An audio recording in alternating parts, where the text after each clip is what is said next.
বন্ধুগণ, আজকে আমি আপনাদের সঙ্গে শেয়ার করব মটরশুঁটির একটি মজাদার রেসিপি, আর যেটা ভাত রুটি পরোটার সঙ্গে দারুণ লাগে।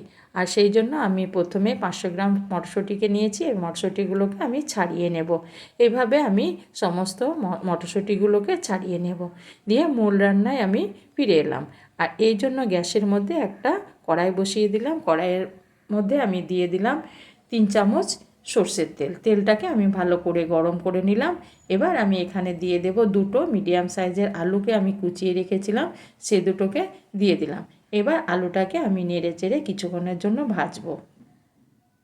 আলুটার কাঁচা গন্ধ যাওয়া পর্যন্ত আলুটাকে আমি নেড়ে চেড়ে ভেজে নেব। যে কোনো সবজি একটু তেলে ভেজে নিলে সেই সবজির টেস্ট খুব ভালো হয়। এভাবে আমি নেড়ে চেড়ে কিছুক্ষণ ভাজবো। আর এই ভাজতে ভাজতে আলুটা যাতে তাড়াতাড়ি নরম হয়ে যায় সেই জন্য আমি অল্প একটু লবণ দিয়ে দিলাম। লবণটা দেওয়ার পর আমি কিছুক্ষণের জন্য ঢাকা দিয়ে ভাজবো। মিনিট চারেক পর আমি ফিরে এলাম। আবারও আমি নেড়ে চেড়ে ভেজে নেব আলুগুলোকে। আলুগুলো আমার ভাজা হয়ে গেছে। এবার আমি আলুগুলোকে তেল থেকে উঠিয়ে নেব।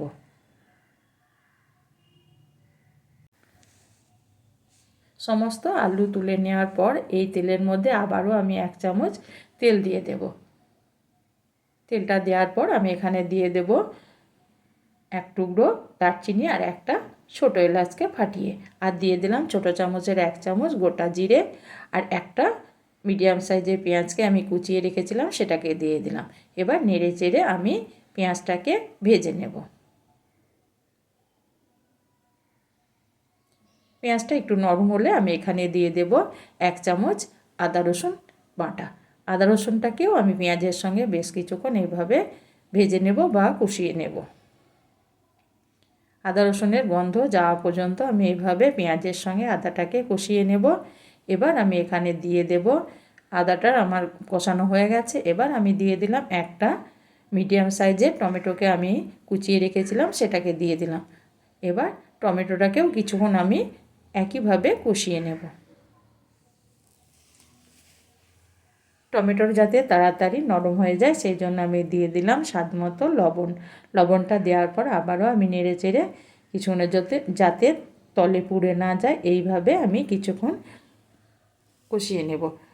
টমেটোটা আমার একটু নরম হয়ে গেছে। এবার আমি দিয়ে দিলাম 1 চামচ হলুদের গুঁড়ো, 1 চামচ লঙ্কার গুঁড়ো, আর 1 চামচ ছোটো চামচের 1 চামচ 1 চামচ করে ধনে গুঁড়ো আর জিরে গুঁড়ো। সমস্ত মশলাগুলো দেওয়ার পর আমি সমস্ত মশলাকে টমেটোর সঙ্গে আবারও কিছুক্ষণ কষিয়ে নেব। আর মশলাটা যত ভালো করে কষানো হবে তরকারির টেস্টটাও তত ভালো হবে। মিনিট 5-7 আমি এইভাবেই গ্যাসটাকে মিডিয়ামে রেখে এটাকে কষিয়ে নেব। যতক্ষণ না মশলা থেকে তেল ছাড়ছে ততক্ষণ পর্যন্ত আমি এইভাবে কষিয়ে নেব।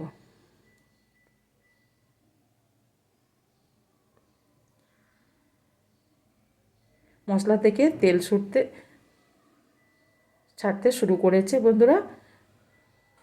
এবার আমি আমার মটরশুঁটিগুলোকে ছাড়িয়ে রেখেছিলাম, 1 বাটি মটরশুঁটি আমি এখানে দিয়ে দিলাম।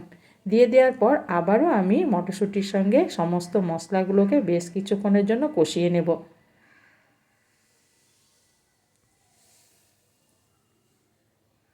আর গ্যাসটা আমি মিডিয়ামে রেখেছি। এইভাবে আমি বেশ কিছুক্ষণ মিনিট 7-8 এইভাবেই আমি টমেটো আর মশলার সঙ্গে মটরশুঁটিটাকে কষিয়ে নেব। আর মশলাটা শুকনো লাগছিল বলে আমি 2 চামচ মতো জল দিয়ে দিলাম। জলটা দেওয়ার পর আমি এইভাবে ঢাকা দিয়ে কিছুক্ষণ কষিয়ে নেব মটরশুঁটিটাকে।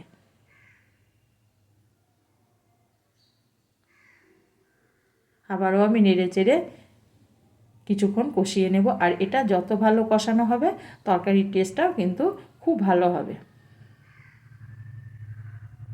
কষাতে কষাতে মটরশুঁটির যে কাঁচা ভাবটা সেটা কিন্তু চলে যাবে।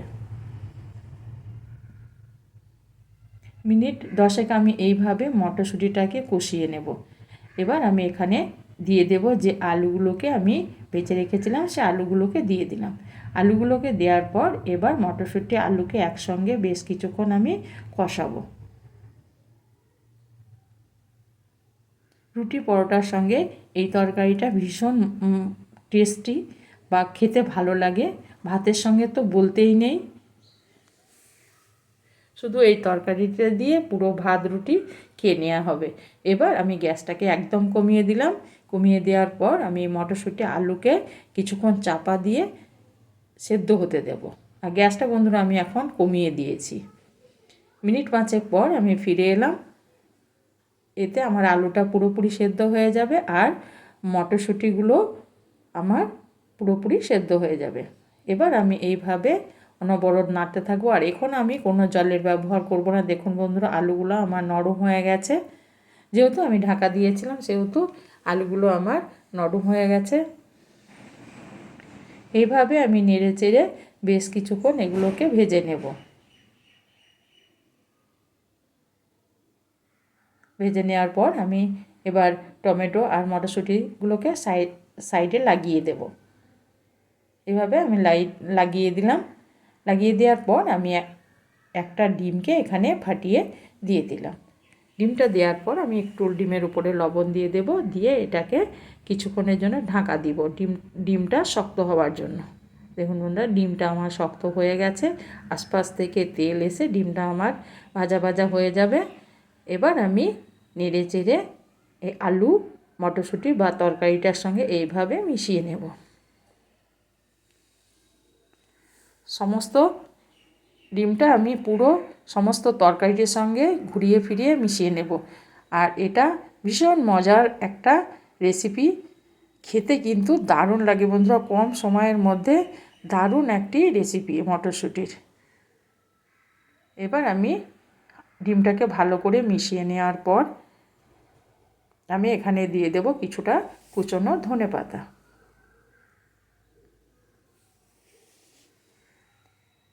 ধনেপাতাটাকেও আমি মিশিয়ে নেব আলু মটরশুঁটির সঙ্গে। আর গ্যাসটা এখন আমার কমানো আছে।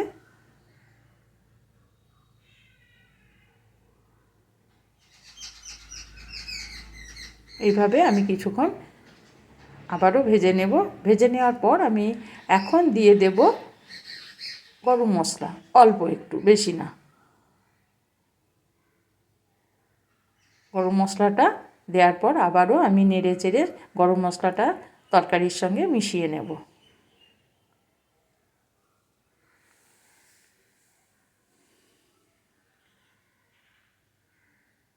দেখুন বন্ধুরা, পুরোপুরি সমস্ত সেদ্ধ হয়ে গেছে। এবার আমার আলু মটরশুঁটির তরকারিটা রেডি হয়ে গেল। আমি একবার মিনিট 2 জন্য ঢাকা দিয়ে রেখে দেব। তারপর বন্ধুরা আমি গরম গরম একটা প্লেটের মধ্যে নিয়ে পরিবেশন করব গরম ভাত রুটির সঙ্গে। আর পুরো ভিডিওটা দেখার জন্য আপনাদের অসংখ্য ধন্যবাদ। বাই, আবারও দেখা হবে। ভিডিওটা পছন্দ হলে একটা লাইক করে দেন আর সাবস্ক্রাইব করে আমার চ্যানেলের পাশে থাকুন।